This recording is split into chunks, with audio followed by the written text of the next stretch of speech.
नमस्कार। अपने किसकी बात कर रहे थे? इतिहास में दिल्ली सल्तनत में तुगलक वंश की बात कर रहे थे, ठीक है। और इस तुगलक वंश में आज अपने किसके बारे में बात करनी है? मोहम्मद बिन तुगलक की। किसकी? मोहम्मद बिन तुगलक की, ठीक है। मोहम्मद बिन तुगलक का अगर शासनकाल में आपको बताऊं तो 1325 ईस्वी से लेकर, क्योंकि गयासुद्दीन तुगलक की मृत्यु कब हुई थी? 1325 ईस्वी में। तो 1325 का शासनकाल क्या प्रारंभ हुआ और 1351 ईस्वी में, ठीक है, खत्म होता है। क्योंकि 1351 ईस्वी में इसकी क्या सिंध देवल थट्टा या थट्टा नामक स्थान, ठीक है, सिंध का, वहां पर इसकी क्या हो जाती है? मृत्यु हो जाती है। मोहम्मद बिन तुगलक की अगर मैं प्रारंभिक बातें आपको बताऊं तो जैसे मैं समझाने के टाइम आपको बता रहा था कि ये बहुत ज्यादा पढ़ा लिखा व्यक्ति था। इसने जो भी काम स्टार्ट किया वो क्या है, इसका असफल रहा। लगभग कार्य क्या है कि इसने लोगों के हित में करने का प्रयास किया, बट इसके उल्टे पड़े कार्य, ठीक है। ये सारी चीजें मैंने समझा दी, आज लिखने वाली बातें हैं, ठीक है। सबसे पहले इसका मूल नाम पूछा जाता है, तो मूल नाम क्या है इसका? जोना खां, ठीक है। क्या है? जोना खां, ठीक है। इसकी उपाधि पूछी जाती है, उपाधि क्या थी? उलुग खां। क्या? उलुग खां। उलुग खां इसकी उपाधि है, ये बार बार पूछी जाती है। इसके समय साम्राज्य का सबसे अधिक विस्तार हुआ। साम्राज्य का क्या हुआ? सर्वाधिक विस्तार हुआ। और विस्तार हुआ तो कितने प्रांत थे? 23 प्रांत थे, ठीक है। 2 नए प्रांत जुड़े, जो मैंने समझाते टाइम बताया था, लिखवा दूंगा, विजयनगर और बहमनी साम्राज्य, ठीक है, इसके टाइम। अच्छा, फिर अगर इसके समय की बात की जाए तो इसके दरबार में क्या है कि 2 विद्वान व्यक्ति थे। इसके दरबार में क्या थे? विद्वान व्यक्ति। कौन कौन? चंद्रशेखर और नंबर 1 तो राजशेखर, चंद्रशेखर राजशेखर, ठीक है। और एक जिन प्रभसूरी, जिन प्रभसूरी। ये दोनों ही व्यक्ति क्या थे? जैन मुनि थे। क्या थे? जैन मुनि थे। लगभग इन्हीं के प्रभाव में आकर, क्या है कि इन्हीं के प्रभाव में आकर अपना जो मोहम्मद बिन तुगलक है वो किस चीज पर रोक लगाता है? सती प्रथा पर रोक लगाता है, ठीक है। रोक लगाई इसने, सती प्रथा पर क्या कर दिया? रोक लगाई थी। अच्छा, इसी ने इस चीज पर रोक लगाई तो इसी कारण इसको क्या कहा गया? एक तो अकबर का पूर्वगामी, अकबर का पूर्वगामी, क्योंकि अकबर भी अपने शासनकाल में क्या करेगा? रोक लगाएगा किस पर? सती प्रथा पर। और अगर इसमें बात की जाए तो इसको सल्तनत काल का अकबर भी कहा जाता है। किसका? सल्तनत काल का अकबर भी इसको कहा जाता है, ठीक है। इसको सल्तनत काल का क्या कहा जाता है? अकबर भी कहा जाता है। अब बात अगर मोहम्मद बिन तुगलक की जाए, मिटा दूं, ठीक है। अगर बात मोहम्मद बिन तुगलक की जाए तो इस व्यक्ति ने क्या किया? हिंदू त्योहारों को मनाना प्रारंभ किया। क्या किया इसने? हिंदू त्योहारों को मनाना, हिंदू त्योहार मनाए इसने, मनाए। कौन कौन से?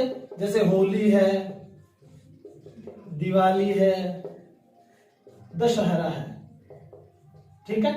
ये त्योहार क्या किए? इसने मनाने प्रारंभ किए। और ऐसा करने वाला ये क्या था? प्रथम शासक था, ठीक है। ऐसा करने वाला ये क्या है?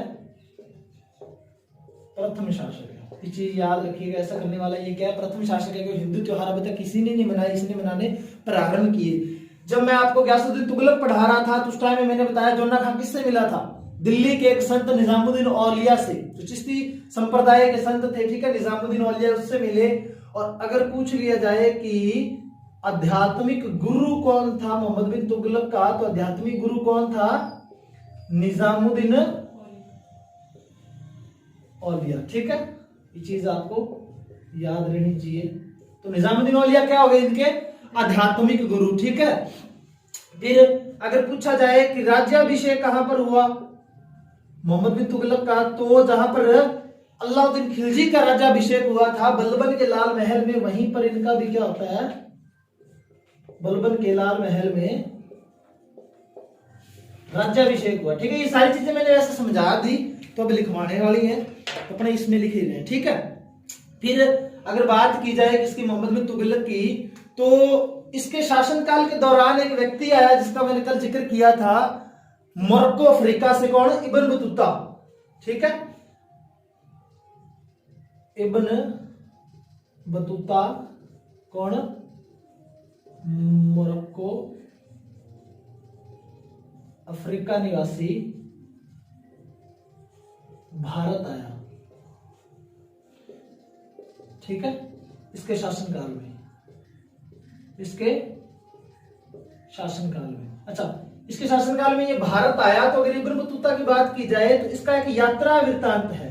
क्या यात्रा वृत्तांत है, जो किस नाम से जाना जाता है, रेहल्ला या फिर रिहल्ला के नाम से जाना जाता है। ठीक है, एक ही बात है, दोनों नामों से जाना जाता है। ये इसका क्या है, यात्रा वृत्तांत है। ठीक है, अच्छा यहाँ पर एक चीज इंपॉर्टेंट ये मिलती है कि जब ये भारत में आया, तो जब ये कहां पर आया, मोहम्मद बिन तुगलक के पास आया, तो इसको दिल्ली का क्या किया गया, काजी नियुक्त किया गया। क्या, काजी नियुक्त किया गया, इसको काजी नियुक्त किया गया। कहां का, दिल्ली का। ठीक है, दिल्ली का इसको काजी नियुक्त कर दिया। काजी क्या होता है, ये कल भी मैंने बताया था। क्या होता है काजी, जो क्या है कि शरीयत के अनुसार, शरीयत यानी कि जो इस्लामिक कानून है, शरीयत, इसके अनुसार जो क्या है, धर्म अधर्म पर, धर्म धर्म के जो विवाद होते हैं उनको मतलब निपटाता है, उनका न्याय करता है। तो न्याय करने वाला क्या था, काजी। यानी वर्तमान का जो न्यायाधीश का जो पद है ना, वो इसी के पास था। वर्तमान का जो न्यायाधीश का जो पद होता है वो किसके पास था, काजी के पास था। और उस टाइम दिल्ली में काजी किसको नियुक्त किया गया था, इब्न बतूता। मोस्ट इंपोर्टेंट चीज बनती है ये। ठीक है, याद रखिएगा आप इस चीज को। बात समझ में आ गई तो मिटा दूं।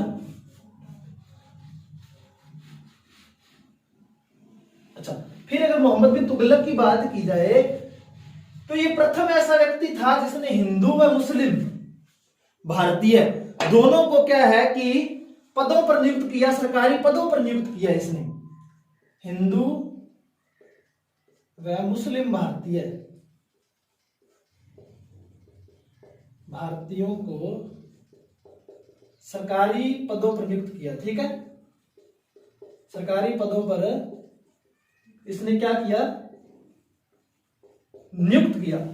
अच्छा, इन हिंदू व मुस्लिम भारतीयों को सरकारी पदों पर नियुक्त करता है, तो ये चीज पसंद नहीं आती किसको, क्योंकि देखो हिंदुओं को नियुक्त कर रहा है ना सरकारी पदों पर, ये पढ़ा लिखा व्यक्ति है, इसकी सोच शायद तक कहीं ना कहीं सही बैठ रही थी, बट जो कट्टर मुस्लिम लोग हैं उनको ये चीज सही नहीं लगी। तो इतिहासकार जो बर्नी है ये कट्टर मुस्लिम है। बर्नी क्या, कट्टर मुस्लिम है, इसको ये चीज पसंद नहीं आती। ये एक कट्टर मुस्लिम है, इसको ये चीज पसंद नहीं आई कि ये व्यक्ति, देखो कितना मूर्ख है ये व्यक्ति, क्या कर रहा है, हिंदुओं को सरकारी पदों पर क्या कर रहा है, नियुक्त कर रहा है। तो ये चीज पसंद नहीं आई। तो बर्नी क्या है, मोहम्मद बिन तुगलक को क्या कहता है, देखो इसने क्या कहा, ये इसको रसोइया कहता है। क्या कहता है, रसोइया कहता है, माली कहता है, जुलाहा कहता है।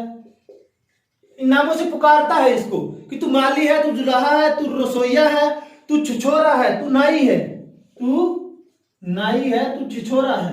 मतलब इसको गुस्सा आता है, इसीलिए क्या है, कुछ ऐसे नामों से इसको पुकारता है। तो ये सब नामों से पुकारा मोहम्मद बिन तुगलक को किसने, बर्नी ने, क्योंकि बर्नी को गुस्सा आता है इस चीज पे। ठीक है, फिर अगर मैं जैसे बता रहा हूं कि मोहम्मद बिन तुगलक एक ऐसा व्यक्ति था जो काम तो सही करता था, बट इसके काम उल्टे पड़ गए।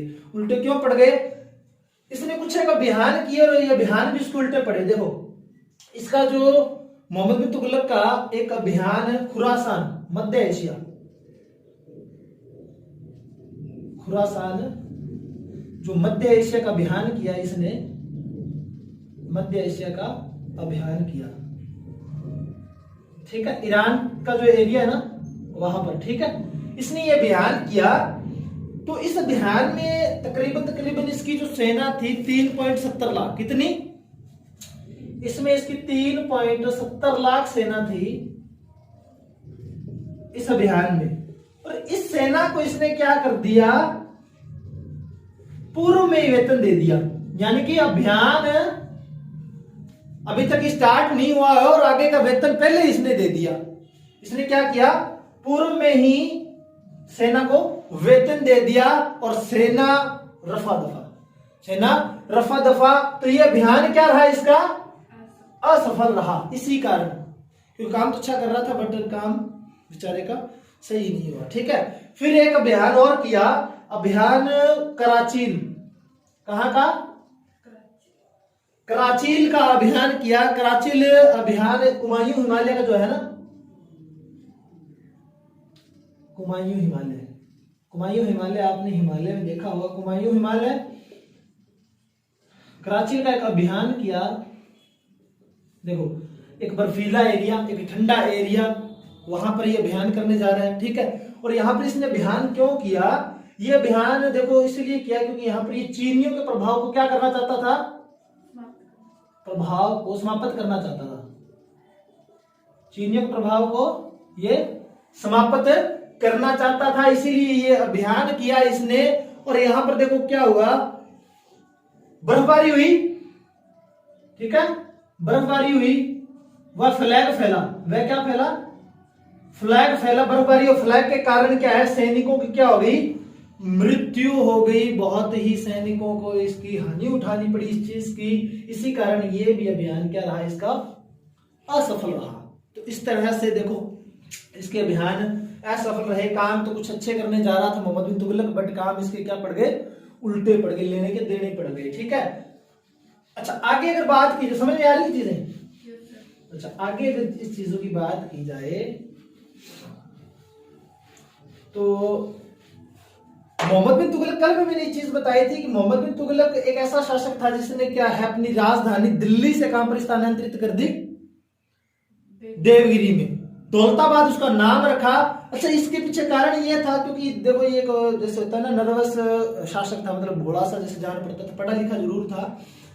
इसको क्या है कि धमकी भरे खत लिखते थे लोग कि तू बाहर आ, मैं तेरे को देख लूंगा, ये कर देगा, तू क्या भाव कर देगा, इस तरह से। तो इसने तंग आकर क्या है कि अपनी राजधानी कहां पर, देवगिरी में स्थानांतरित कर दी।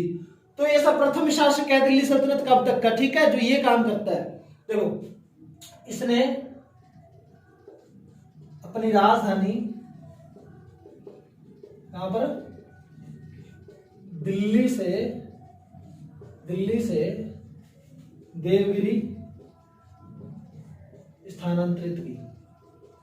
क्या की, देवगिरी स्थानांतरित की और दौलताबाद नाम रखा। और क्या नाम रखा, दौलताबाद नाम रखा। ठीक है, ये नाम रखता है कौन है, मोहम्मद बिन तुगलक। अच्छा, इसके बाद अगर बात की जाए मोहम्मद बिन तुगलक की, तो देखो इसके काम में बता, इसको केंद्र बिंदु बना लिया इसने। ठीक है, अब ये केंद्र बिंदु होगी, ये देवगिरी संपूर्ण साम्राज्य का केंद्र बिंदु कौन हो गया है, देवगिरी हो गया है। अच्छा, यहां से एक चीज बात की जाए तो कल भी मैंने बताया था कि इसने सांकेतिक मुद्रा प्रारंभ की थी। इसने क्या किया, सांकेतिक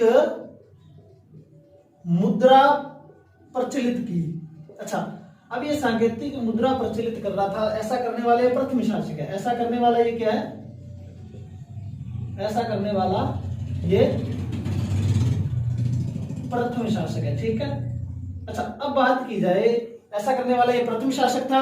इसने देखो क्या किया कि जब ये चीज को प्रारंभ किया सांकेतिक मुद्रा को, तो ये काम क्या रहा, इसका असफल रहा। क्यों रहा, क्योंकि देखो ये मुद्राएं जो थी लोगों ने घर घर क्या बनवा ली। लोगों के पास घरों में भी इस तरह की मुद्राएं क्या है कि फुल हो गई, यानी उन्होंने क्या कहते हैं कि फर्जी मुद्राएं बनानी स्टार्ट कर दी। तो इस तरह से फिर क्या था, आर्थिक तंगी आ गई, लोगों ने क्या है कि हड़कंप मचा दिया। तो ये काम इसका असफल रहा।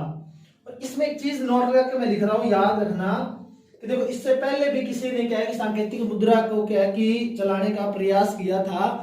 तो सर्वप्रथम अगर बात की जाए, सर्वप्रथम सांकेतिक मुद्रा कहां पर स्टार्ट की गई, सर्वप्रथम सांकेतिक मुद्रा चीन में। कहां पर, चीन में प्रारंभ की थी। ठीक है, और अगर इसकी बात की जाए किसने प्रारंभ की थी, तो कबूलाई खान ने। किसने, कबूलाई खान ने। कबूलाई खान ने चीन में क्या किया था, इस मुद्रा को सर्वप्रथम प्रचलित करने का प्रयास किया था। ठीक है, यहां से इस चीजों की आपको पता चलता है। ठीक है, अच्छा अब देखना कि मैं बता रहा हूं ना कि मोहम्मद बिन तुगलक की बात करूं या गयासुद्दीन तुगलक की बात करूं तो ये कुछ ऐसे शासक हैं जिन्होंने किसानों की बहुत सहायता की। इसीलिए क्या है कि तुगलक वंश जो है किसानों का स्वर्णिम युग कहा जाता है दिल्ली सल्तनत के अंदर, क्योंकि जब वो हेल्प करेंगे तो किसानों को क्या होगा, फायदा होगा ना। तो इन्होंने हेल्प की, जैसे गयासुद्दीन तुगलक ने भी क्या किया था, ऋण माफ किए थे, उनको क्या है कि जमीनें साफ करवा के दी और तकाबी ऋण दिए। इसी तरह से इसने भी कुछ एक ऋण दिए। मिटा दो।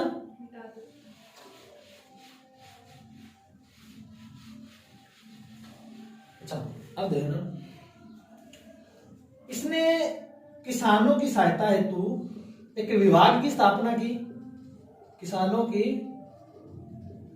सहायता हेतु, ठीक है, एक विभाग की स्थापना की। विभाग का नाम क्या था? दीवान ए कोटी। क्या नाम था? दीवान ए कोटी इस विभाग का नाम है। अगर इस विभाग की बात की जाए तो ये विभाग क्या कार्य करता था? इस विभाग ने किसानों को ऋण दिया, तो जिसका नाम ले रहा हूं तकाबी ऋण। इसने तकाबी ऋण दिया, किसानों को क्या किया? तकाबी ऋण दिया। ये तकाबी क्या चीज? देखो, ये ऐसा धन है जो किसानों की सहायता हेतु दिया जाता है। किसान क्या करेगा? मान लीजिए जैसे वो अपनी सिंचाई के लिए सुविधाएं उपलब्ध करवाएगा, वो खुद के क्या है कि कृषि में अपने अपने औजार बनवाएगा, हल बनवाएगा, जो भी कार्य करेगा, ये धन क्या है? किसानों की सहायता हेतु दिया जाता था। किसानों की सहायता हेतु, ठीक है, दिया जाता था। और मैंने कल बताया था कि सोने के माध्यम से, सोनगर के माध्यम से दिया जाता था इसको, ठीक है, सोनगर के माध्यम से ये ऋण दिया जाता था। किनको? किसानों को दिया जाता था। और अगर बात की जाए तो लगभग ये उनको दिया जाता था जो गरीब खेतीहर जो थे ना, गरीब खेतीहर थे, उनको दिया जाता था। क्योंकि देखो उनके पास इतने संसाधन नहीं थे कि वो इस चीज से पार पा सके। उनको ये ऋण इसीलिए दिया जाता था ताकि उनकी सहायता हो जाए, वो कृषि अच्छी तरीके से कर ले, उनकी सिंचाई सुविधाएं अच्छी तरीके से हो जाए, इसीलिए इनको ये ऋण दिया जाता था, ठीक है। अच्छा, मोहम्मद बिन तुगलक की अगर बात की जाए तो मोहम्मद बिन तुगलक ऐसा प्रथम शासक था जिसने क्या है, कृषि किस तरह से करवाई? फसल चक्र से। किस प्रणाली से करवाई? फसल चक्र से। फसल चक्र से, कल मैंने समझाई थी ना ये चीजें।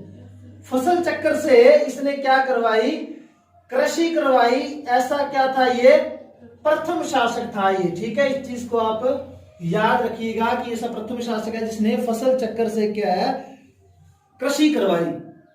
अच्छा, यहां तक क्या है कि इसके बढ़िया बढ़िया जो कार्य जो थे इसके शासन में वो अपने को देखने को मिलते हैं। अब कुछ एक महत्वपूर्ण चीजें जो अंत में अपने को जाननी है इसके बारे में, वो देखना। ये एक ऐसा शासक जो था, जैसे मैं बता रहा हूँ, काम बहुत अच्छे अच्छे किए इसने, इसके काम उल्टे भी पड़ गए। इसीलिए क्या है कि मोहम्मद बिन तुगलक को क्या है कि आदर्शवादी भी कहा जाता है, आदर्शवादी सुल्तान भी कहा जाता है। बहुत आदर्शवादी था, सबकी मानता था, जनता की भी सुनता था, जनता उसे आह्वान करती थी, ठीक है। इसको अभागा भी कहा जाता है क्योंकि जो भी इसने काम स्टार्ट किया वो इसका उल्टा पड़ गया। इसको अभागा सुल्तान भी कहा जाता है। इसको पढ़ा लिखा मूर्ख भी कहा जाता है क्योंकि पढ़ा लिखा बहुत था, मैंने कल बताया आपको। पढ़ा लिखा मूर्ख भी इसको कहा जाता है, किसको? मोहम्मद बिन तुगलक को। और इसको पागल भी कहा जाता है। इसको रक्त पिपासु भी कहा जाता है। क्या कहा जाता है? रक्त पिपासु, जो रक्त का प्यासा हो। और फिर इसकी बात की तो स्वप्नशील भी कहा जाता है, बहुत सारे सपने देखता था। सपना देखा इसने कि चीनियों को भगा दूं मैं उत्तर भारत से, बट इसका ये काम दूरा रहा। तो इसको आदर्शवादी सुल्तान, अभागा, पढ़ा लिखा मूर्ख, पागल, रक्त पिपासु, स्वप्नशील सुल्तान भी इसको कहा जाता है, ठीक है। ये चीज याद रखिएगा, इस तरह के इसको सुल्तान कहा जाता है। अच्छा, फिर अगर इसके बारे में बात की जाए तो इसके समय 2 नए राज्यों का उदय हुआ। 2 नए राज्यों का उदय हुआ, ठीक है। कौन कौन से? सबसे पहले नंबर 1 विजयनगर साम्राज्य। कौन सा? विजयनगर साम्राज्य।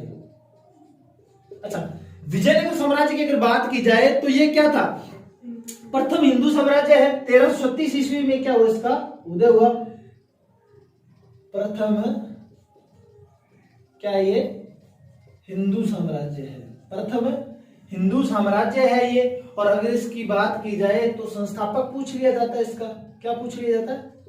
संस्थापक। तो दो भाइयों ने इसका क्या किया था? संस्थापना के दो भाइयों ने, नाम क्या उनका? हरिहर एवं बुक्का। हरिहर एवं बुक्का नामक दो भाई थे। उनके द्वारा क्या है, इसकी स्थापना की गई। किसकी? विजयनगर साम्राज्य की। तो प्रथम हिंदू साम्राज्य था। मैंने चीज बताई थी कि बर्नी का जो हाँ शायद बर्नी, ठीक, इब्न बतूता के शायद तक हल्ला में चीज की मतलब जानकारी शायद तक मिलती है कि भारत के यानी हिंदुस्तान के अंदर क्या है कि दो बड़े साम्राज्य उस टाइम थे। सबसे बड़ा हिंदू साम्राज्य की अगर बात की जाए तो कहते विजयनगर था। और अगर मुस्लिम साम्राज्य की बात की जाए तो कौन सा था? बहमनी साम्राज्य। कौन सा? बहमनी साम्राज्य क्या था? ये प्रथम मुस्लिम साम्राज्य माना जाता है। ठीक है, मुस्लिम साम्राज्य था, ये एक बड़ा मुस्लिम साम्राज्य था, सॉरी, ठीक है, मुस्लिम साम्राज्य था। और अगर इसकी स्थापना की बात की जाए, उदय कब हुआ? तो 1347 ईस्वी में। कब? 1347 ईस्वी में। और इसके संस्थापक की अगर बात की जाए, इसका संस्थापक पूछ लिया जाता है तो हसन गंगू। कौन था? हसन गंगू। ठीक है, तो ये सारी चीजें थी किसके बारे में? मोहम्मद बिन तुगलक की। अंत में इसकी मृत्यु की अगर मैं बात करूं, मिटा दो ये सारी चीजें। अंत में अगर मैं इसकी बात करूं इसके बारे में, मोहम्मद बिन तुगलक के मृत्यु के बारे में, मोहम्मद बिन तुगलक की अगर मैं मृत्यु के बारे में बात करूं तो इसकी मृत्यु जो है वो 1351 ईस्वी में होती है। कब?